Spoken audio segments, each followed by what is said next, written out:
نحمده ونصلي على رسوله الكريم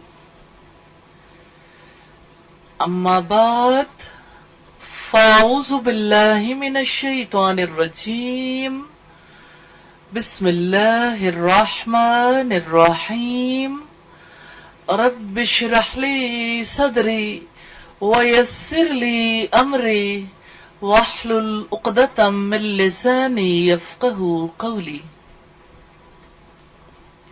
آسمان ہدایت کے درخشاں ستاروں میں سے ایک ایسا ستارہ ہے جسے اللہ تعالیٰ نے دنیا میں بھی بہت عزت دی، بلند مقام عطا فرمایا، اور جن کے بارے میں اللہ کے رسول صلی اللہ علیہ وسلم نے فرمایا کہ جس کو یہ چیز پسند ہو کہ وہ کسی ایسی عورت کو دیکھے کہ وہ جنت کی حور ہو تو وہ ام رومان کو دیکھ لے۔ تو آج ہم ام رومان کے بارے میں جانیں گے۔ ام رومان ان کا نام نہیں تھا، کنیت تھی، لیکن غالب آ گئی۔ ان کے بارے میں کہا یہ جاتا ہے کہ ان کا نام زینب تھا، ایک اور نام بھی ان کے ساتھ منسوب کیا جاتا ہے، لیکن انہیں اپنے دور میں بھی ام رومان ہی کہا جاتا تھا اور آج تک انہیں ام رومان کے نام سے یاد کیا جاتا۔ لیکن ہماری آج کی مجلس، ہمارا آج کا مل بیٹھنا اور ہماری آج کی ملاقات ایک ایسی ہستی کے ساتھ ہے جن کو اللہ تعالی نے اتنا بڑا رتبہ عطا کیا۔ حضرت جبریل علیہ السلام وحی لے کر محمد صلی اللہ علیہ وسلم کے پاس آئے تھے، آپ کو آ کر اطلاع دی تھی کہ ام رومان کی بیٹی سیدہ عائشہ صدیقہ دنیا میں بھی اور آخرت میں بھی آپ کی بیوی ہوں گی۔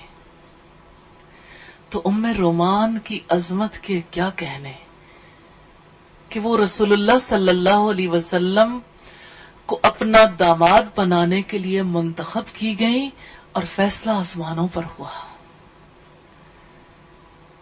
اب صلی اللہ علیہ وسلم سے کیسا تعلق تھا؟ اب جانتے ہیں ہماری سوسائٹی میں یہ تعلق ایک میٹھا خوبصورت تعلق نہیں سمجھا جاتا، لیکن حقیقت میں یہ بہت ہی خوبصورت تعلق ہے۔ ہم آج کی اس نشست میں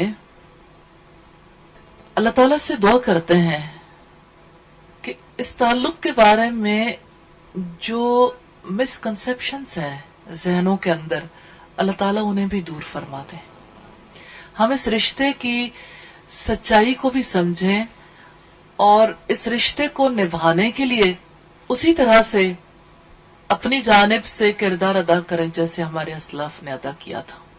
تو آج ایک عظیم ساز کے بارے میں ہم پڑھیں گے جو سرور عالم محمد صلی اللہ علیہ وسلم کی ساز تھی، ام رومان، جن کا نام زینب تھا۔ سیدنا ابو بکر صدیق کے عقد میں کیسے آئیں؟ پہلے کسی اور جگہ پہ ان کا رشتہ طے ہوا، تب یہ مکہ کی باشندگان میں شامل نہیں تھی۔ سیدنا ابو بکر صدیق کے ساتھ پہلا رشتہ یہ تھا کہ وہ ان کے خاندان کے کفیل تھے۔ آپ جانتے ہیں قدیم دور میں بھی ایسا تھا، آج کے دور میں بھی عرب میں ایسا ہی ہے کہ باہر سے آنے والوں کے لیے مقامی باشندوں میں سے کوئی ایسا فرد ضرور ہوتا ہے جو ان کی کفالت کا ذمہ دار ہو۔ سیدنا ابو بکر صدیق کو اللہ تعالیٰ نے یہ اعزاز بخشا کہ اس گھرانے کی کفالت کر سکیں۔ ہمارے معاشرے میں جو کفیل کا کانسیپٹ ہے کہ کفیل ذمہ دار ہوتا ہے مالی اعتبار سے بھی، عربوں کے یہاں یہ کانسیپٹ نہیں ہے، لیکن وہ ان کے باقی معاملات کا ذمہ دار ضرور ہوتا ہے، یعنی جیسے سربراہ یا ذمہ دار کہہ لیں، ان کے باقی معاملات کا ذمہ دار۔ تو یہ کفالت کا سلسلہ عربوں میں کیوں ہے یہ تو معلوم نہیں ہے کہ وہ سب سے پہلی کیا ریزن تھی جس کی وجہ سے وہاں پر یہ سلسلہ ہوا، لیکن ہے بہت قدیم سلسلہ. اور سیدہ ام رومان کے بارے میں ہمیں یہ ملتا ہے کہ ان کے والد کا نام عامر بن اویمر تھا. زمانہ جاہلیت میں ان کی شادی حارث بن سنجرہ ازدی کے ساتھ ہوئی، جن کا اپنی قوم میں بڑا بلند مقام اور مرتبہ تھا. ام رومان کے یہاں انہی سے ایک بیٹا بھی ہوا جن کا نام طفیل بن حارث تھا. یہ خاندان جزیرت العرب کے سادات نامی مقام پر قیام پذیر تھا. پھر حارث اپنے اہل خاندان کو لے کر روانہ ہوا اور مکہ معظمہ میں رہائش اختیار کر لی، اور اس دور کے قانون کے مطابق مقامی زعماء میں سے اس خاندان نے حضرت ابوبکر صدیق کو اپنا حلیف بنایا. یہ واقعہ نبی صلی اللہ علیہ وسلم کی بعثت سے پہلے کا تھا. ایک طویل عرصہ گزر گیا. ام رومان اپنے رفیق سفر کے ساتھ ہی زندگی کے دن بتا رہی تھی کہ اللہ تعالیٰ کی طرف سے ان کے شوہر کا بلاوا آ گیا. اور عربوں کے یہاں یہ رواج ہے، آج بھی کل بھی تھا، کہ بیوہ کی شادی میں بہت جلدی کی جاتی ہے تاکہ اسے رفاقت میسر آئے، خاندان کی ذمہ داریاں بھی کم ہوں، اور اس طرح سے بیوہ کے لیے بھی آئندہ زندگی کے بارے میں کوئی پریشانی نہ رہے. یہ طرز عمل کیوں اختیار کیا جاتا؟ مرنے والے کی عزت و تکریم کے لیے، کہ اس کے پیچھے اہل خاندان اکیلے نہیں ہیں. اسی معاشرتی رواج کو پیش نظر رکھتے ہوئے سیدنا ابو بکر صدیق نے ام رومان سے شادی کر لی. یوں سنجرہ ازدی کے بعد سیدہ ام رومان حضرت ابو بکر صدیق کے حوالہ عقد میں آئی. سیدہ ام رومان کہ حضرت ابو بکر صدیق سے 2 بچے پیدا ہوئے، عبد الرحمن اور سیدہ عائشہ صدیقہ رضی اللہ تعالی عنہا، جنہیں ام المومنین ہونے کا شرف حاصل ہوا. ام رومان اپنے بیٹے طفیل بن حارث کے ساتھ حضرت ابوبکر صدیق کے گھر میں بہت سکون کی زندگی بسر کر رہی تھی. اور عربوں کا یہ دستور کتنا قابل اتباع ہے. اچھی چیزوں کو جہاں سے بھی دیکھیں لے لینا چاہیے کہ وہ لوگ اپنی بیوی کی پہلی اولاد کی بھی ذمہ داریاں قبول کیا کرتے تھے. اور طفیل بن حارث کو بھی حضرت ابوبکر صدیق کے گھر اچھا مقام ملا، اور ان کی والدہ کے لیے بھی یہ بات باعث سکون تھی. حضرت ابوبکر صدیق کو اللہ تعالیٰ نے وافر مال عطا کیا تھا، اس اعتبار سے سیدہ ام رومان کے لیے کسی قسم کی کوئی مشقت نہیں تھی.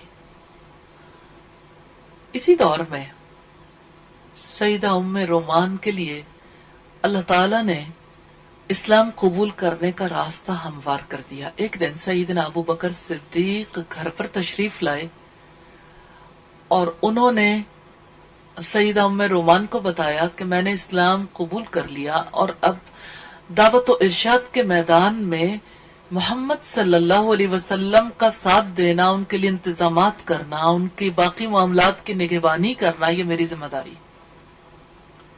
اور خوش نصیب ہیں، سعادت مند ہیں وہ لوگ جو اپنے قریبی حلقے کو سب سے پہلے دعوت دیتے ہیں. ہاں، یہ رب العزت کا حکم ہے، سورۃ تحریم میں ہے، یا ایھا الذین آمنوا قوا انفسکم واہلیکم نارا، اے ایمان والو اپنے آپ کو اور اپنے گھر والوں کو آگ سے بچا لو. کتنے ہی لوگ ہیں جنہوں نے زمانے میں بہت کوشش کی.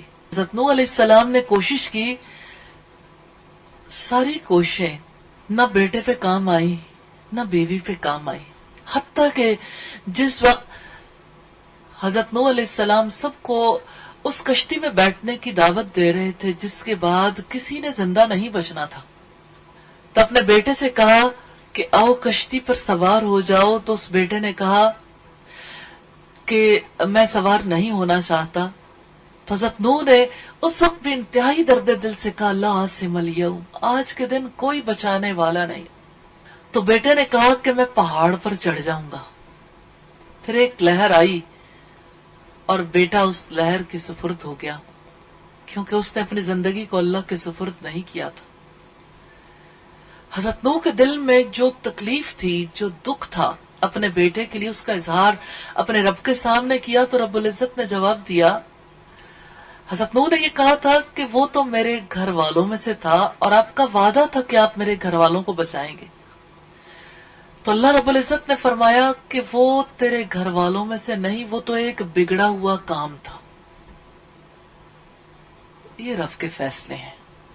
جو مشقت اٹھاتا ہے اللہ تعالیٰ کے لیے، اپنے قریبی حلقے کو دعوت دیتا ہے اور قریبی حلقے میں کوئی تبدیلی نہیں آتی، اس کا اجر سخت ہے۔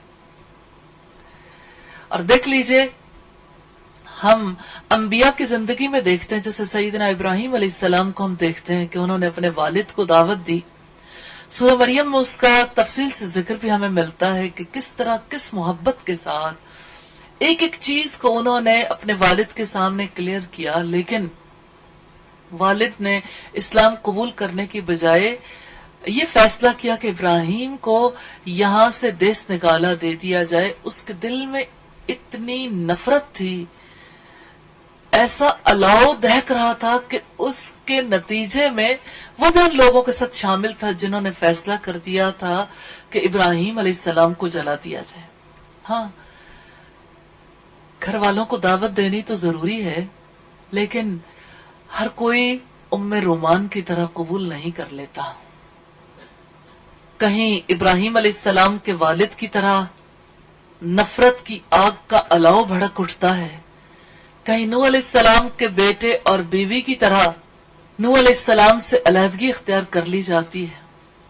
لیکن یہ اللہ تعالیٰ کا فیصلہ ہے کہ وہ صحیح کو غلط سے اور حق کو باطل سے الگ کر کے رکھ دیتا ہے، لیکن اس کے لیے وہ پہلے موقع دیتا ہے کہ لوگ دعوت دیں، جب کوئی قبول کر لے، ساتھ مل جائے تو قوت بن جائے، اور اگر قبول نہ کرے تو وہ موڑ بھی آ جاتا ہے جہاں اللہ تعالیٰ موقع دیتے ہیں کہ برات کا اظہار کریں۔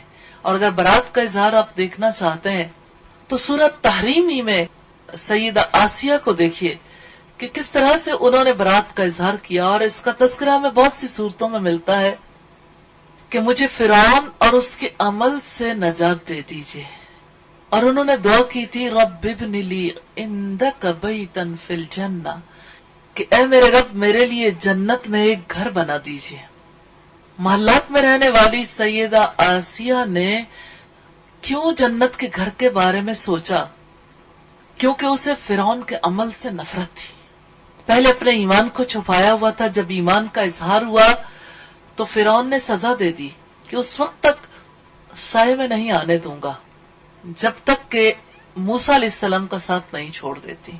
اور سیدہ آسیہ کو شہد کھلا کے دھوپ میں سزا دی جاتی تھی، اور پھر ان پر جب ایک بھاری چٹان لڑھکائی گئی تو اللہ رب العزت نے دنیا میں انہی آنکھوں سے، جو آنکھیں چٹان کو اپنے اوپر لڑھکتا ہوا دیکھ رہی تھی، وہ رب کریم ہے، انہی آنکھوں کو جنت کا گھر دکھا دیا، اور حضرت آسیہ برات کا اظہار کر کے جنت کو سدھاری۔ حضرت آسیہ ان خواتین میں سے ہیں جو جنت کی سردار خواتین ہیں۔ تو سیدہ ام رومان کے حوالے سے ہم نے یہ واقعات اس لیے دیکھے کہ کہیں کوئی دعوت دیتا ہے تو اس کی دعوت کے نتیجے میں مخالفت عروج پر پہنچ جاتی ہے، کہیں کو اپنے ایمان کو چھپاتا ہے تو وہ موڑ بھی آ جاتا ہے جہاں اسے اللہ تعالیٰ دنیا میں ہی جنت کا گھر دکھا دیتا۔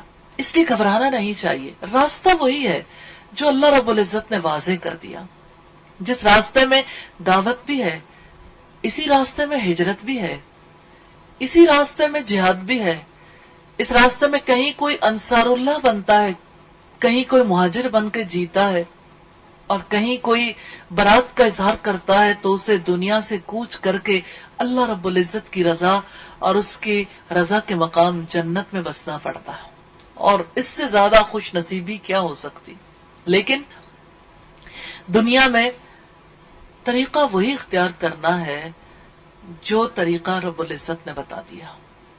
وہ تو خوش نصیب خاتون تھیں جنہیں اللہ تعالیٰ نے وہ ظرف عطا کیا، کیونکہ اللہ نے انہیں منتخب کیا تھا ان کی عمدہ خصوصیات کی بنا پر، سیدنا ابو بکر صدیق کی بیوی کے طور پر بھی اور رسول اللہ صلی اللہ علیہ وسلم کی ساس کے طور پر بھی. الحمدللہ کہ وہ سیدہ عائشہ صدیقہ کی والدہ تھی. سیدنا ابو بکر صدیق نے ام رومان کو اپنے نقش قدم پر چلنے کی دعوت دی اور انہوں نے فوری طور پر اسے قبول کر لیا اور دائرہ اسلام میں داخل ہوئی. سیدہ ام رومان سے حضرت ابو بکر صدیق نے کہا کہ ابھی اپنے مسلمان ہونے کو صیغہ راز میں رکھنا جب تک کہ اللہ رب العالمین سازگار ماحول نہ پیدا کرتے. ہاں، اس گھرانے کا معاملہ بڑا عجیب ہے. آپ اگر اس خاندان کو دیکھنا چاہیں تو دیکھیے، ابو بکر صدیق رضی اللہ تعالی عنہ نے اسلام قبول کیا. اس موقع پر اہل مکہ نے انہیں اس قدر پیٹا کہ ان کی آنکھیں دکھائی نہیں دیتی تھی، ایک لائن سی رہ گئی تھی، چہرہ اتنا سوج گیا تھا. اس موقع پر ابن الدغنہ نے حضرت ابو بکر صدیق کو پناہ دی. اس شرط پر اہل مکہ نے اس پناہ کو قبول کر لیا کہ ابو بکر صدیق گھر سے باہر نکل کر کسی کو قرآن نہیں سنائیں گے، کسی کو اللہ کا راستہ نہیں دکھائیں گے. حضرت ابو بکر صدیق جب اپنے گھر میں بند ہو گئے، یہ وہی گھر تھا جس میں ام رومان بھی تھی اور یہ اسلام کے پہلے مدارس میں سے ایک مدرسہ تھا. لیکن یہ عجیب مدرسہ تھا. اس مدرسے میں حضرت ابو بکر صدیق اپنے صحن میں بیٹھتے تھے، کوئی شاگرد نہیں ہوتا تھا، تلاوت کرتے تھے اور ارد گرد مکہ کی خواتین اور بچے سب اکٹھے ہو جاتے. زبان ان کی اپنی تھی، زبان سمجھتے تھے. پھر مکہ کی خواتین اور بچوں کے دل میں جب قرآن کی بات اترنے لگی تو اہل مکہ نے ابن الدغنہ سے کہا کہ ابو بکر کو روکو. ابن الدغنہ آئے اور کہا کہ ابو بکر گھر کے صحن میں قرآن نہیں پڑھ سکتے. تو حضرت ابو بکر صدیق نے کہا کہ آپ نے مجھے امان دی ہے نا، اپنی امان واپس لے لو، لیکن میں نے جو راستہ اختیار کیا ہے میں اس سے رکوں گا نہیں. سیدنا ابو بکر صدیق جو ام رومان کے شوہر تھے، ان کی کیفیت کیسی تھی کہ جس وقت ان کی بہت زیادہ مار پٹائی ہوئی، بہت تکلیف میں تھے، چہرہ سوجا ہوا، بدن دکھتا تھا، لیکن ایک ہی فکر تھی، کسی طرح ان آنکھوں سے محمد صلی اللہ علیہ وسلم کو دیکھ لوں، ایک بار دیکھ لوں. اللہ تعالیٰ نے ایسی محبت دل میں عطا کی. ام رومان کے پاس ام جمیل آئیں، کہنے لگی کہ ابو بکر کو کچھ کھلا دیں، ان کا کچھ خیال کر لیں. انہوں نے بہت کوشش کی لیکن سیدنا ابو بکر صدیق کچھ کھانے کے لیے تیار نہیں تھے، نہ کسی علاج کے لیے تیار تھے. آخر کار وہ دونوں رات کے اندھیرے میں انہیں لے کر نبی صلی اللہ علیہ وسلم کے پاس گئیں. جب حضرت ابو بکر صدیق نبی صلی اللہ علیہ وسلم کے پاس پہنچے تو ان کے دل کو قرار آیا. پھر وہ واپس آئے. آپ اسلام قبول کرنے والوں کے دل کی کیفیت کو محسوس کریں کہ انہوں نے اس نقطے کو کیسا سمجھا تھا کہ جہاں سے رب کی ذات کا تعلق ملا ہے، اب وہاں پر کتنا مضبوط تعلق قائم کرنا ہے. ہاں، اس دین کو سیکھنے کے لیے اتنے مضبوط تعلق کی ضرورت ہے. اس تعلق کے بنا دین پر چلنا ممکن نہیں ہوتا. اور نبی صلی اللہ علیہ وسلم نے فرمایا، العلماء ورثۃ الانبیاء، علماء انبیاء کے وارث ہوتے ہیں. لیکن دین کا یہ سلسلہ اسی طرح سے آگے بڑھتا ہے. الحمدللہ اس موقع پر سیدنا ابو بکر صدیق کی اس محبت کو ام رومان نے کیسے کیسے محسوس کیا ہوگا. شوہر کے ساتھ جو قریبی تعلق بیوی کا ہوتا ہے، اس کی وجہ سے شوہر کی ہر کیفیت بیوی پر اثر انداز ہوتی ہے. موڈز اثر انداز ہوتے ہیں، کیفیات اثر انداز ہوتی ہیں. اس لحاظ سے سیدنا ابو بکر صدیق کی یہ عملی دعوت ام رومان کو اسلام کے دائرے میں لے آئی، الحمدللہ۔ اور سیدہ ام رومان نے ہر موڑ پر حضرت ابو بکر صدیق کا پورا پورا ساتھ دیا، الحمدللہ۔ پھر آپ دیکھیے کہ وہ گھرانہ کتنا خوش نصیب تھا۔ اس گھرانے میں ننھی عائشہ تھی، عبد الرحمن تھے رضی اللہ تعالیٰ عنہ۔ اس گھرانے میں ام رومان اور حضرت ابو بکر صدیق تھے۔ وہ کیسا خوش نصیب گھرانہ تھا جہاں رسول اللہ صلی اللہ علیہ وسلم ہر روز آیا کرتے تھے۔ پھر آپس میں جو بات چیت ہوتی تھی، کتنے معاملات ڈسکس ہوتے ہوں گے، کیسے ان کی تربیت ہوتی ہوگی۔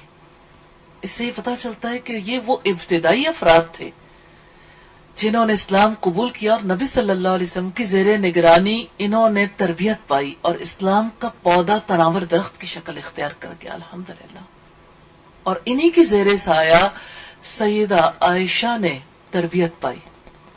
سیدہ عائشہ کی تربیت خود رسول اللہ صلی اللہ علیہ وسلم نے بھی کی۔ لیکن آپ جانتے ہیں کہ شخصیت کی تعمیر میں ابتدائی دور بہت زیادہ اہمیت کا حامل ہوتا ہے۔ وہ ابتدائی دور تو ام رومان اور حضرت ابو بکر صدیق کے ساتھ گزرا تھا، لیکن اس میں ہم رسول اللہ صلی اللہ علیہ وسلم کی آمد و رفت کو فراموش نہیں کر سکتے۔ آپ کا آنا، گھر والوں کے بارے میں آپ صلی اللہ علیہ وسلم کا رائے دینا، ان کو تلقین کرنا، ان کو نصیحت کرنا۔ جیسے ہجرت کے موقع پر آپ صلی اللہ علیہ وسلم جب تشریف لائے تو اس موقع پر بھی حضرت ابو بکر صدیق سے رسول اللہ صلی اللہ علیہ وسلم نے فرمایا تھا کہ گھر والوں کو ایک طرف بھیج دو۔ فرینکنس تھی، حضرت ابو بکر صدیق نے کہا یہ میری 2 بیٹیاں ہیں، یعنی 2 بیٹیاں ہی ہیں، اگر یہ بیٹھی رہے تو اس سے کیا فرق پڑے گا، مراد یہی تھی۔ لیکن کہا فقط اتنا کہ یہ میری 2 بیٹیاں ہیں۔ اس سے یہ پتا چلتا ہے کہ آپ صلی اللہ علیہ وسلم جب آتے تھے تو بیٹیاں بھی ساتھ بیٹھتی تھی۔ سیدہ ام رومان بھی وہیں قریب ہی ان کے پاس ہوتی تھی۔ اور آپ یہ بھی جانتے ہیں کہ ابتدائی دور ایسا نہیں تھا جب حجاب کے احکامات آئے تھے، اور یہ اس دور کی معاشرت تھی جہاں پہ آپ صلی اللہ علیہ وسلم کا بہت قریبی تعلق تھا اس خاندان سے۔ اسی وجہ سے تو آپ نے سیدہ ام رومان کے شوہر کے بارے میں کہا، آپ نے فرمایا کہ میں نے سبھی کے احسانات اتار دیے لیکن ابو بکر کا احسان میں نہیں اتار سکتا، اور اگر میں نے دنیا میں کسی کو خلیل بنانا ہوتا تو میں ابو بکر صدیق کو بناتا، لیکن میں نے اپنے رب کو اپنا خلیل بنا لیا۔ اس لحاظ سے آپ اندازہ کر سکتے ہیں کہ وہ کیسے شوہر کے قرب میں رہتی تھیں اور رسول اللہ صلی اللہ علیہ وسلم کے ساتھ تعلق کتنا گہرا تھا۔ تو ان کی شخصیت میں وہی پہلو ہمیں جھلکتے ہوئے نظر آتے ہیں۔ رسول اللہ صلی اللہ علیہ وسلم جب بھی تشریف لاتے تو دونوں شوہر بیوی آپ کو وفور شوق سے خوش آمدید کہتے۔ آپ صلی اللہ علیہ وسلم کے آنے سے گھر میں بہار آ جاتی اور گھر میں خوشیاں ہر سو اپنا نظارہ دکھاتی تھی۔ اس طرح ام رومان کا گھر اس اعتبار سے بڑا بابرکت ثابت ہوا کہ اس میں سب سے پہلے قرآنی آیات کی تلاوت ہوئی، اسلام کا جھنڈا لہرایا، اور یہ گھر روشنی کا ایسا مینار بنا جہاں سے ہر طرف اسلام کی دعوت کی روشنی پھیلنے لگی۔ سیدہ ام رومان کیسی بیوی تھی؟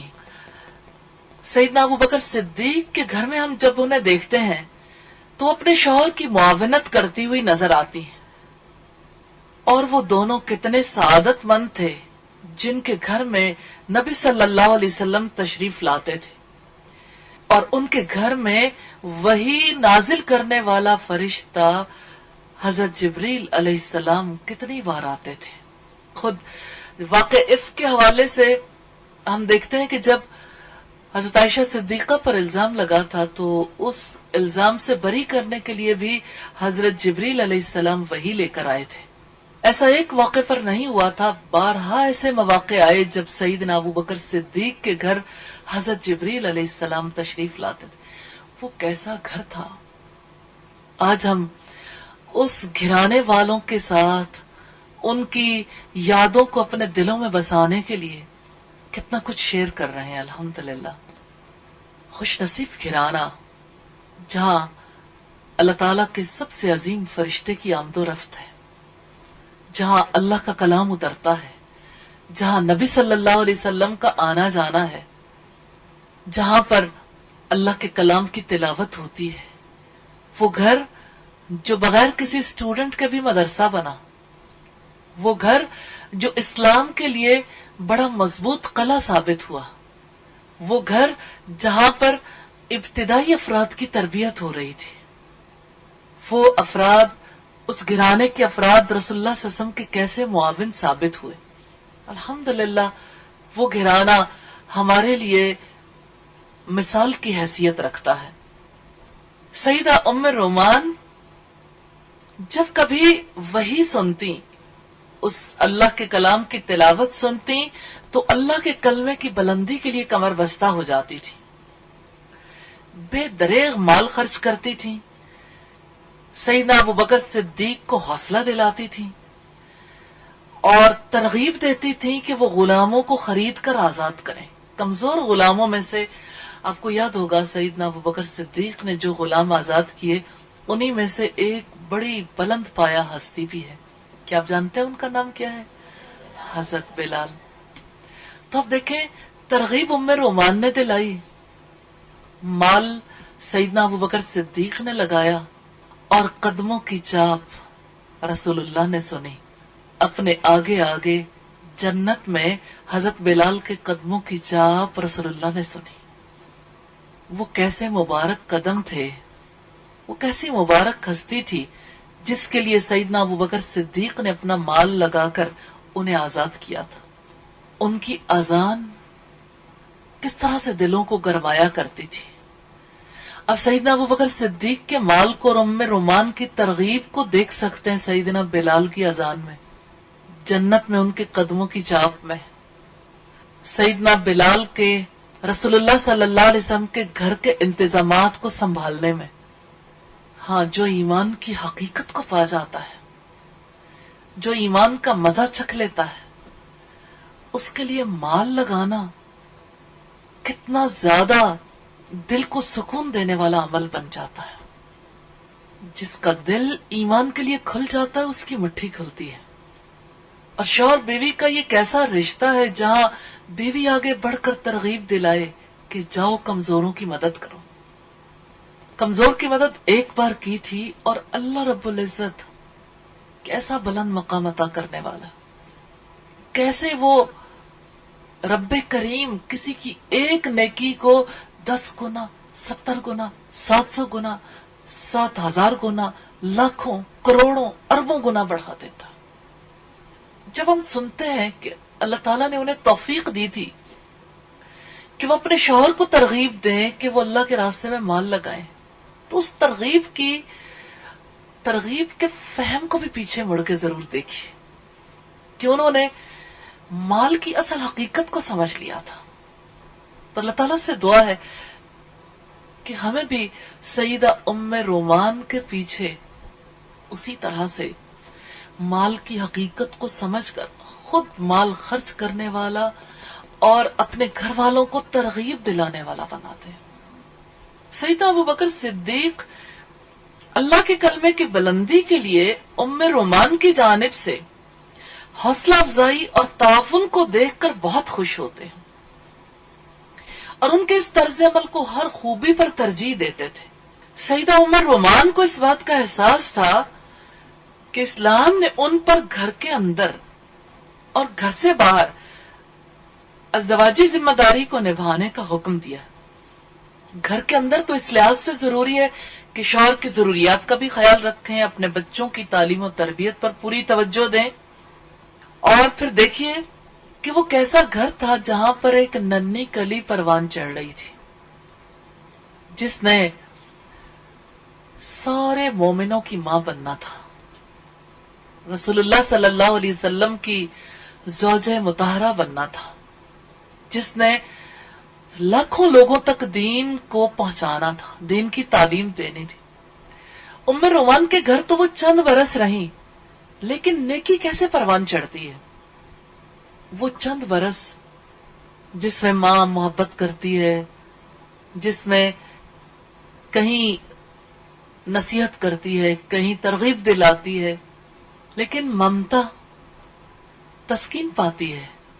اور ایک مومن عورت جو ہے وہ اس کی وجہ سے ایک اور طرح کا سکون بھی محسوس کرتی ہے کہ میں نے اللہ تعالیٰ کی طرف سے عائد کردہ ذمہ داری ادا کر دی. لیکن اللہ تعالیٰ نے ان کی کوششوں کو کتنی برکت عطا فرمائی ہے. سیدہ ام رومان اور حضرت ابوبکر صدیق نے جو کوششیں کی سیدہ عائشہ کے لیے، رسول اللہ صلی اللہ علیہ وسلم کی وفات سے پہلے خواتین کو تعلیم دیا کرتی تھی، لیکن آپ کی وفات کے بعد 48 برس، آلموسٹ نصف سینچری، ہاف سینچری تک اس امت کو تعلیم دینے والی سیدہ عائشہ، سیدہ رومان کے لیے کیسے صدقہ جاریہ ثابت ہو.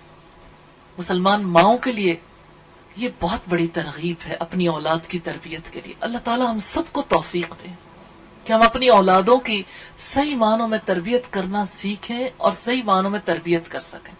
سیدہ ام رومان حضرت ابوبکر صدیق کو ان تکالیف پر دلاسا دیتی تھی جو کافروں کی طرف سے انہیں دی جاتی تھی، ان کے حوصلے بڑھاتی تھی تاکہ وہ ظالموں اور شر پسندوں کی ریشہ دوانیوں کا دل جمعی سے مقابلہ کر سکیں اور دشمنوں کی جانب سے پہنچنے والی تکالیف کو برداشت کر سکیں. یہ گھرانہ جس میں سیدہ اسما بھی رہتی تھی، جو ان کی اپنی بیٹی نہیں تھی لیکن سیدنا ابوبکر صدیق کی بیٹی تھی، وہ گھرانہ جہاں طفیل بن حارث نے بھی پرورش پائی، وہ گھرانہ جہاں سیدہ عائشہ اور حضرت عبد الرحمن بھی رہتے تھے، وہ کیسا گھرانہ تھا. اللہ تعالیٰ نے انہیں دنیا میں بھی مثال بنا دیا. یہ گھرانہ سکون کی زندگی بسر کر رہا تھا، لیکن آپ جانتے ہیں کہ جب بچے خاص مقام تک پہنچتے ہیں تو گھر والوں کو ان کی اگلی زندگی کی فکر لاحق ہو جاتی ہے اللہ تعالیٰ کے قانون کے مطابق. پھر وہ وقت آ گیا جب اس گھرانے کو اللہ تعالیٰ نے بہت بڑا اعزاز بخشنا تھا. جب حضرت جبریل علیہ السلام نبی صلی اللہ علیہ وسلم کے پاس آئے، اور بار بار آئے، ایک بار نہیں، کبھی سیدہ عائشہ کو ریشم میں لپیٹ کر دکھایا گیا، کبھی یعنی آپ صلی اللہ علیہ وسلم کے سامنے اس طرح سے لایا گیا کہ آپ نے پہچان لیا کہ یہ سیدہ عائشہ ہیں. پھر اللہ تعالیٰ کی طرف سے جب یہ فیصلہ آ گیا تو رسول اللہ صلی اللہ علیہ وسلم نے حضرت ابوبکر صدیق کے سامنے اسی بات کا اظہار کیا سیدہ عائشہ کے ساتھ نکاح کا. سیدہ ام رومان کو جب پتا چلا کہ وہ آخری نبی کی خوش دامن، آخری نبی کی ساس بننے والی ہیں، تو خوشی سے پھولی نہیں سمائی.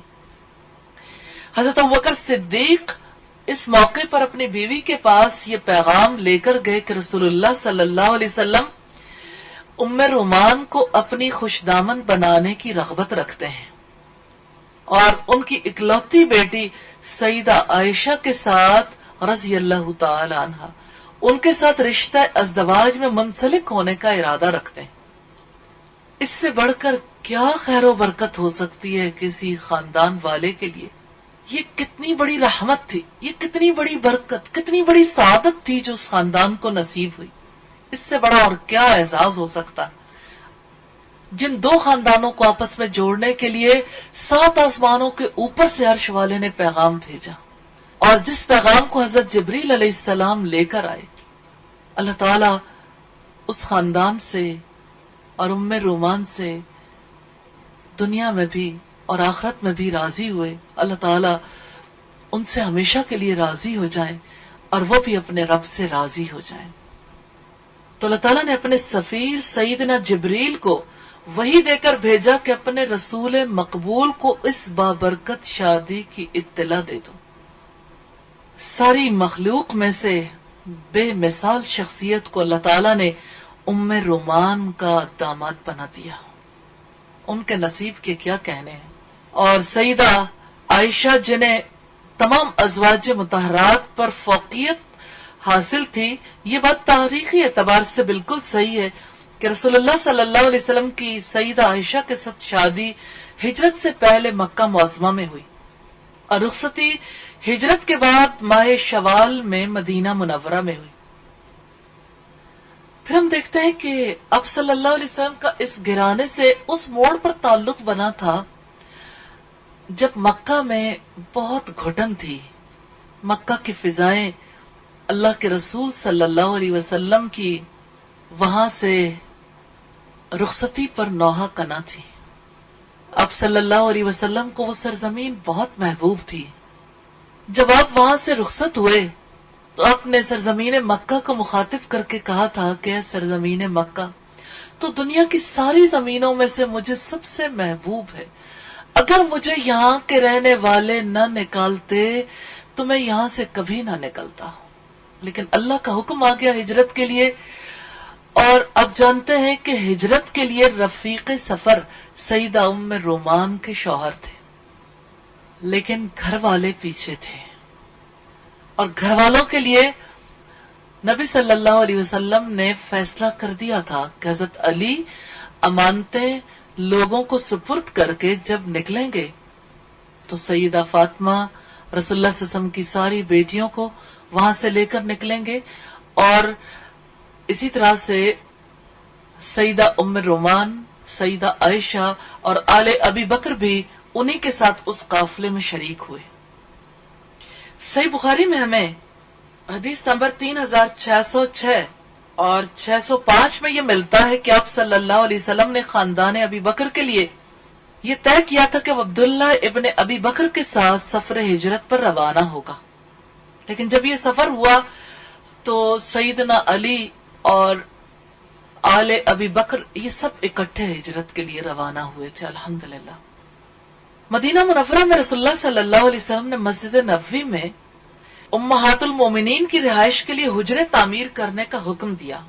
سیدہ ام رومان نے ہجرت کے بعد جب مدینہ میں رہائش اختیار کر لی تو ان کے ذہن میں مکہ کی یادیں بہت آتی تھی، پہلے شوہر کی رفاقت، پھر ان کے ساتھ مکہ کی طرف منتقل ہونا، وہاں پہلے شوہر کی وفات، اس کے بعد سیدنا ابوبکر صدیق کے ساتھ رشتہ ازدواج میں منسلک ہونا، پھر دائرہ اسلام میں داخل ہونا، پھر اللہ رب العالمین کے منشا کے مطابق نبی صلی اللہ علیہ وسلم کا ان کا داماد بننا، یہ سارے خیالات جب ان کے ذہن میں آتے تو وہ اپنے آپ کو بہت سعادت مند سمجھتی تھی اور اللہ کا شکر ادا کرتی تھی کہ اللہ تعالیٰ نے ان پر اتنی نوازشات کی ہیں۔ لیکن اب جانتے ہیں کہ کوئی بھی گھرانہ ایسا نہیں ہے کہ جنہیں ہمیشہ خوشی کا موسم ملے اور غم کے کالے بادل نہ آئے۔ مدینہ میں 4 سال کا عرصہ یوں ہی گزر گیا۔ 5واں سال شروع ہوا، وہ سال بہت مشکل تھا۔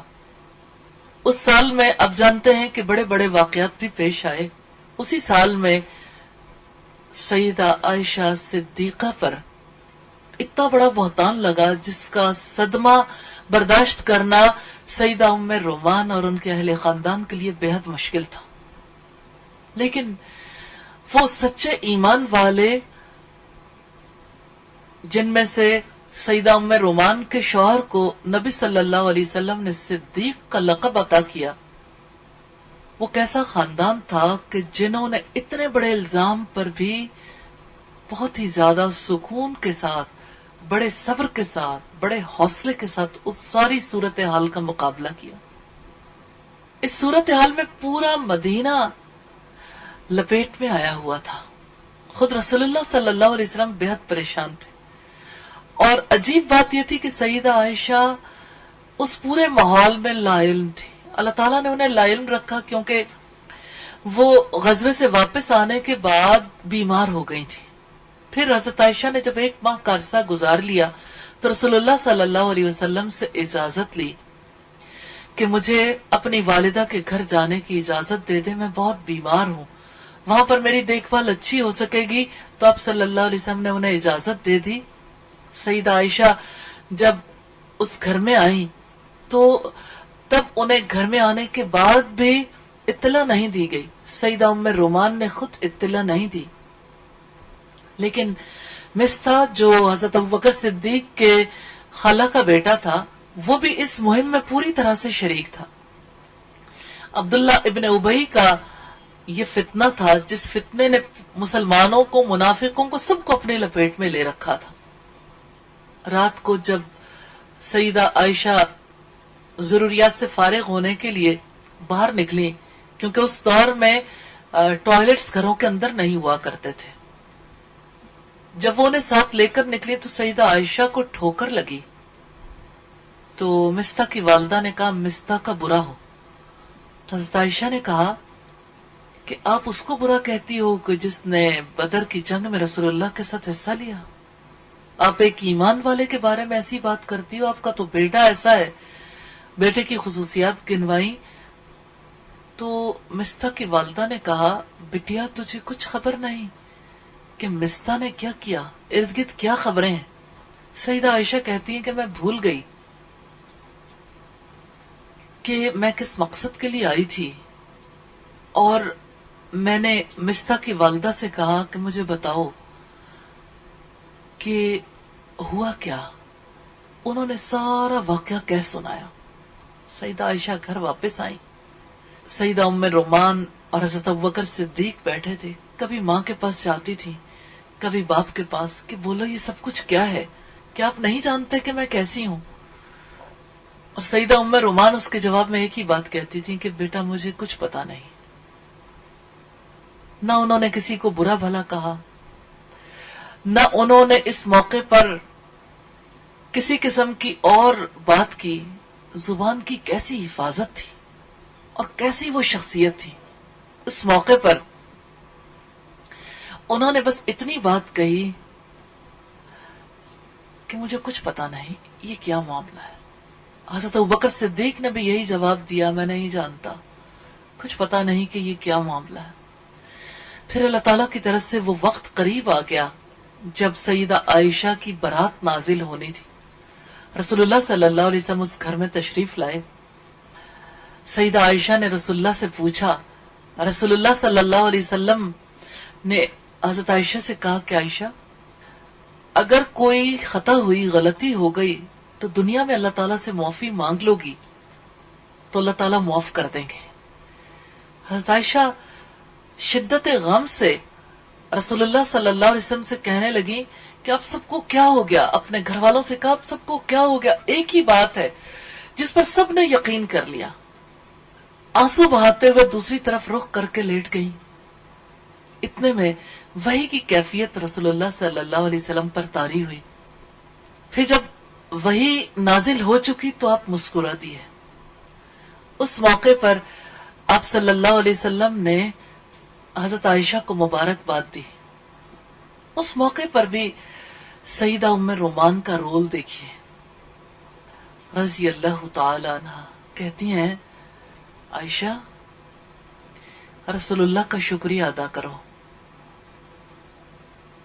ہاں ایک ماں کو اسی طرح اپنی بیٹی کو تلقین کرنی چاہیے تھی، لیکن سیدہ عائشہ ذہانت و فطانت میں با کمال تھیں، لیکن رسول اللہ صلی اللہ علیہ وسلم کی تربیت یافتہ تھی۔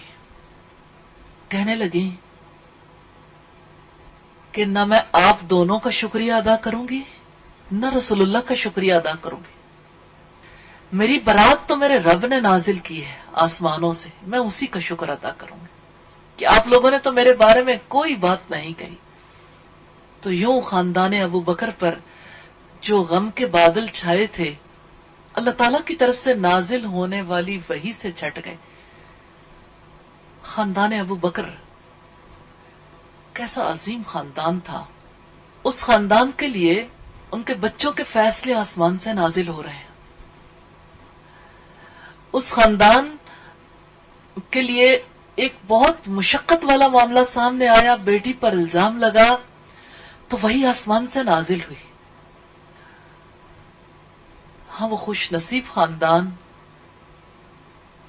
جس میں سیدنا ابو بکر صدیق اور سیدہ ام رومان بڑوں کی حیثیت رکھتے تھے، اللہ تعالیٰ نے انہیں کتنی بڑی سعادت دی تھی کہ وہ آخری نبی کے سانس اور سسر تھے۔ وہ نبی صلی اللہ علیہ وسلم پر ایمان لانے والے، آپ کے مشن کا ساتھ دینے والے تھے۔ سیدہ ام رومان نے اپنی بیٹی کی کیسی تربیت کی تھی، سیدنا ابوبکر صدیق بھی پیچھے نہیں تھے۔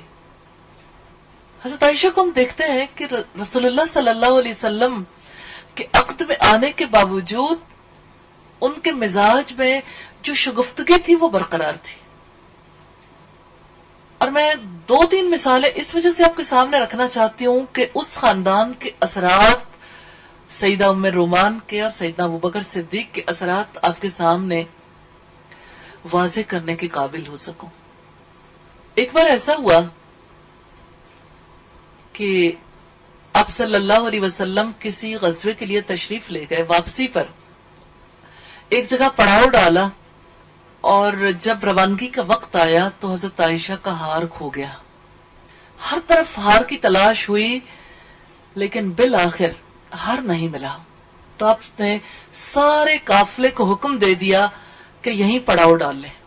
سارے لوگ رک گئے لیکن دل میں بہت تکلیف تھی کہ نماز کا وقت ہو گیا اور ارد گرد پانی نہیں ہے۔ اس موقع پر لوگ شکوہ کرنے کے لیے حضرت ابوبکر صدیق کے پاس پہنچے، آپ کی بیٹی کی وجہ سے یہ سارا معاملہ ہوا۔ رسول اللہ کو تو کچھ کہہ نہیں سکتے تھے۔ حضرت ابوبکر صدیق اس بات پر بہت زیادہ تکلیف میں تھے۔ وہ حضرت عائشہ کے پاس پہنچے، جب گئے تو دیکھا کہ رسول اللہ صلی اللہ علیہ وسلم نے حضرت عائشہ کی ران پر سر رکھا ہے اور سو رہے ہیں۔ تو حضرت ابوبکر صدیق نے غصے کا اظہار کیا، بیٹی کی کوکھ میں کچھ چوکے دیے۔ کیوں روکا تھا؟ یعنی منہ سے نہیں کہہ سکتے تھے، لیکن اس وجہ سے کہ یہ کیا حرکت ہے۔ اس سے ہمیں یہ سبق ملتا ہے نا کہ بے شک بچی کی شادی بھی ہو جائے لیکن اصلاح کا کام تو ہمیشہ جاری رہے گا۔ پھر ایسا ہوا کہ اللہ تعالی کی طرف سے پانی نہ ملنے پر تیمم کی آیات نازل ہوئی۔ سب لوگوں نے تیمم کیا، نماز ادا کی۔ پھر جب رخصتی کا وقت آیا، آپ کی سواری جب اٹھی تو نیچے سے ہار مل گیا۔ تو اس موقع پر جن لوگوں نے سب سے زیادہ حضرت ابوبکر صدیق کو ملامت کی تھی کہ آپ کی بیٹی کی وجہ سے ایسا ہوا، تو وہی حضرت ابوبکر صدیق کے پاس آئے اور کہنے لگے، اے آل ابی بکر، تمہاری وجہ سے کون کون سی برکت اہل اسلام کو نہیں ملی۔ حقیقتاً آل ابی بکر کی وجہ سے اللہ تعالیٰ نے اہل اسلام کے لیے بہت سے راستے کھولے ہیں، الحمدللہ۔ اسی طرح سیدہ عائشہ صدیقہ کو ہم رسول اللہ صلی اللہ علیہ وسلم کے گھر میں دیکھتے ہیں۔ آپ صلی اللہ علیہ وسلم کے پاس آپ کی بیویاں وفد بنا کر آپ کے پاس آئیں۔ آپ صلی اللہ علیہ وسلم حضرت عائشہ سے بہت محبت رکھتے تھے، اور جس دن آپ کی باری حضرت عائشہ کے گھر میں ہوتی، تمام افراد اس دن پہ کھانے پینے کی اشیاء، تحائف وغیرہ بھیجتے تھے۔ تو ازواج مطہرات اس لیے آئی تھیں تاکہ رسول اللہ سے یہ کہہ سکیں کہ عائشہ کی باری کے علاوہ جب دوسری ازواج کی باری ہو تو تب بھی باقی لوگوں سے رسول اللہ کہیں کہ وہ ان دنوں میں بھی خیال رکھا کریں۔ اس موقع پر حضرت عائشہ نے اٹھ کے ایسی سپیچ کی، اس طرح کے دلائل دیے کہ لوگ دنگ رہ گئے، یعنی ان کے پاس پھر کوئی دلیل نہیں تھی۔ تو آپ صلی اللہ علیہ وسلم سن رہے تھے اور آپ مسکرا دیے تھے، اور آپ نے کہا آخر ابو بکر کی بیٹی ہے۔ یعنی یہ خاندان والوں کے اثرات ہیں، یعنی ایسی دلیل سے بات کرتی تھی سیدہ عائشہ۔ تو یہ بچپن کی تربیت ہے جو کہیں نہ کہیں کسی نہ کسی جگہ پہ آ کے ضرور سامنے آتی ہے، اور حقیقت یہ ہے کہ وہ چیزیں لائف لانگ ہوتی ہیں۔ اور رسول اللہ صلی اللہ علیہ وسلم کے بعد حضرت ابوبکر صدیق پہلے خلیفہ بنے تھے، الحمدللہ، لیکن سیدہ ام رومان کا انتقال رسول اللہ صلی اللہ علیہ وسلم کی موجودگی میں ہو گیا تھا۔ سیدہ عائشہ کم سن تھی، ام رومان کی بیٹی رضی اللہ تعالی عنہا، غیرت بہت کھاتی تھی اپنی سوکنوں پر۔ یہ فطری جذبے ہیں، اور ہم ان کا تذکرہ اس حوالے سے کر رہے ہیں کہ ہم یہ دیکھ سکیں کہ خاندانی زندگی میں کیا کیا معاملات پیش آتے ہیں اور پھر کس طرح سے اصلاح کا سلسلہ ہوتا ہے۔ ایک بار ایسا ہوا کہ سیدہ صفیہ نے رسول اللہ صلی اللہ علیہ وسلم کو بہت عمدہ کھانا بنا کر بھیجا۔ اس دن سیدہ عائشہ کی باری تھی۔ حضرت عائشہ کو بہت غصہ آیا، اور غصے کے پیچھے کیا تھا؟ آپ جانتے ہیں کہ جب کوئی اچھا کھانا بنائے تو انسان جب اچھا کھانا ٹیسٹ کرتا ہے کافی دیر تک اس کی لذت کو محسوس کرتا ہے، اور بنانے والے کے ساتھ بھی ایک تعلق جڑتا ہے۔ حضرت عائشہ کو اس بات کا غصہ تھا کہ آج ہی کے دن یہ کھانا بنا کر بھیجنا تھا، یعنی رسول اللہ سیدہ صفیہ کو اس دوران یاد نہ کرتے رہے، ممکن ہے یہ بات ان کے ذہن میں ہو۔ بہرحال جو غلام کھانا لے کر آیا، رسول اللہ صلی اللہ علیہ وسلم کے سامنے سیدہ عائشہ نے جب کھانا پکڑنے لگی اس زور سے جھٹکا دیا کہ رکابی نیچے جا پڑی، کھانا گر گیا، پلیٹ ٹوٹ گئی، تو آپ صلی اللہ علیہ وسلم مسکرا دیے۔ آپ نے فرمایا اب اپنی بہن کے برتن کو واپس کر دینا، یعنی فساد کو دور کرنے کے لیے بھی، لیکن آپ نے اس بات پر روکا نہیں، ٹوکا نہیں۔ اس سے ہمیں یہ پتا چلتا ہے کہ یہ یعنی سیدہ عائشہ کے اندر جو فطری جذبے تھے اور جو فطری چیزیں تھیں ان کو رخ دینے میں رسول اللہ صلی اللہ علیہ وسلم نے بڑا اہم کردار ادا کیا، لیکن ہمارے یہاں ایسی چیزوں کو یا تو بہت سپریس کر کے رکھ دیا جاتا ہے یا یہ چیزیں بہت زیادہ حاوی ہو جاتی ہیں۔ تو آپ صلی اللہ علیہ وسلم کے عقد میں آنے والی ام رومان کی بیٹی تھی رضی اللہ تعالی عنہ، کہ جو اپنی جگہ بنانا جانتی تھی، سمجھتی تھی، کم سن ہونے کے باوجود یہ سمجھتی تھی کہ کس طرح سے سارے لوگوں میں اپنا مقام بنانا ہے۔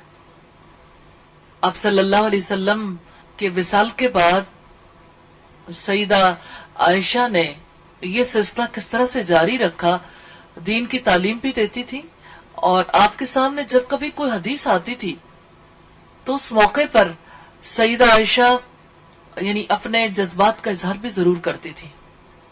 ایک دفعہ کسی نے کہا، حضرت عبداللہ ابن عباس سے یہ روایت ہے، اور روایت اس طرح سے ہے کہ کتا، عورت اور گدھا اگر کسی نمازی کے سامنے سے گزر جائے تو اس کی نماز کے بارے میں کہ نماز جو ہے وہ یعنی اس کو آگے سے نہیں گزرنا چاہیے، نماز ٹوٹ جاتی ہے۔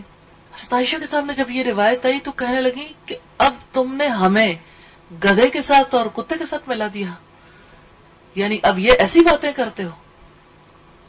تو یعنی اس کے اوپر انہوں نے تنبیہ کی، اور اسی طرح سے سیدہ عائشہ رسول اللہ صلی اللہ علیہ وسلم سے بھی سوال کرتی تھی، جب آپ صلی اللہ علیہ وسلم جواب دیتے تھے تو پھر ان کے ساتھ باقاعدہ طور لاجیکل ریزننگ کرتی تھیں، اور یہ ریزننگ یقیناً اس میں نبی صلی اللہ علیہ وسلم کا بھی بہت اہم رول ہے، لیکن پیچھے سیدہ ام رومان اور سیدنا ابو بکر صدیق کی جھلک کو بھی ہم دیکھتے ہیں۔ جیسے ایک بار آپ صلی اللہ علیہ وسلم یہ آیات تلاوت کر رہے تھے کہ اللہ تعالیٰ ان سے آسانی سے حساب لے گا، آسان حساب کی بات ہوئی، تو سیدہ عائشہ نے کہا کہ آسان حساب کے معاملے میں آپ صلی اللہ علیہ وسلم کے سامنے بات رکھی اعمال نامے کے حوالے سے، تو آپ صلی اللہ علیہ وسلم نے فرمایا کہ ان کے اعمال نامے پیش نہیں ہوں گے۔ اس موقع پر انہوں نے اسی آیت کا حوالہ دیا کہ اللہ تعالیٰ آسان حساب لیں گے، تو آپ نے فرمایا اس سے مراد یہ ہے کہ اللہ تعالیٰ انہیں آسانی سے چھوڑ دیں گے۔ اگر عائشہ اعمال کا حساب کتاب ہوتا، یعنی ایسے لوگوں سے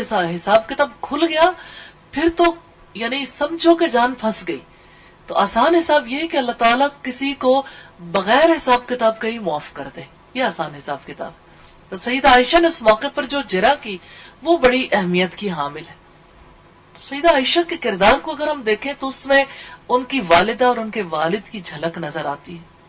اس لحاظ سے ہم دیکھتے ہیں کہ سیدہ ام رومان نے اپنی زندگی میں جس طرح سے اپنے بچوں کی تربیت کی، جس طرح اپنے شوہر کا ساتھ دیا، جس طرح سے اللہ تعالیٰ کی ان کے خاندان پر رحمت ہوئی، انہوں نے اپنی اس زندگی میں اللہ کو راضی کرنے کے لیے ہر سبب اختیار کیا۔ پھر یوں ہوا کہ غزوہ حنین کے دوران میں سیدہ ام رومان قضاء الہی سے وفات پا گئی۔ رسول اللہ صلی اللہ علیہ وسلم ان کی قبر میں اترے اور یہ کلمات کہے، اللہم انت تعلم ما لقیت ام رومان فیک وفی رسولک، الہی تو جانتا ہے کہ ام رومان تیرے اور تیرے رسول کی رضا کے لیے کس قدر مصائب اور مشکلات کا شکار ہے۔ ایک آیت میں کتنی بڑی گواہی ہے کہ ام رومان نے تیرے راستے میں اور تیرے رسول کی رضا کے لیے کتنی زیادہ مشقتیں برداشت کی۔ یہ روایت الاسابہ فی تمییز الصحابہ میں والیوم 8 پیج 207 پر ہے۔ پھر رسول اللہ نے ارشاد فرمایا من سرہ ان ینظر الی امرأۃ من الحور العین فلینظر الی ام رومان، جس کو یہ چیز پسند ہو کہ وہ کسی ایسی عورت کو دیکھے جو جنت کی حور ہو تو وہ ام رومان کو دیکھ لے۔ یہ موقع تھا حضرت ام رومان کے انتقال کا، ان کی یعنی دفن کا موقع تھا، جس موقع پر آپ صلی اللہ علیہ وسلم نے یہ الفاظ کہے۔ آپ نے سیدہ ام رومان کے حق میں مغفرت کی دعا کی، اللہ تعالیٰ ان پر اپنی رحمتیں نازل فرمائے، ان سے راضی ہو جائے، اور اللہ تعالیٰ اس خاندان کو جس طرح سے اللہ تعالیٰ نے برکتیں عطا فرمائیں، اسی طرح سے اللہ تعالیٰ مسلمانوں کے ہر خاندان پر برکتیں نازل فرمائے اور ہمیں ان کے نقش قدم پر چلنے کی توفیق عطا فرمائے۔ سیدہ ام رومان کی زندگی میں ہمارے لیے بہت سے اہم پہلو ہیں۔ جو پہلو آپ نے اپنی زندگی کے لیے لیا، جہاں آپ نے محسوس کیا کہ میں نے اپنی زندگی میں یہ کام ضرور کرنا ہے، وہ ضرور شیئر کریں۔ سیدہ ام رومان ایک قداور شخصیت، خاندان نبوت کے لیے ایک اہم کڑی، سیدہ عائشہ صدیقہ کی والدہ، اللہ تعالیٰ ان سب سے راضی ہو جائے۔ سیدہ ام رومان کو آپ نے بحیثیت بیوی کے دیکھا، آپ نے بحیثیت خوش دامن ساس کے دیکھا، بحیثیت اسلام کی داعیہ کے دیکھا۔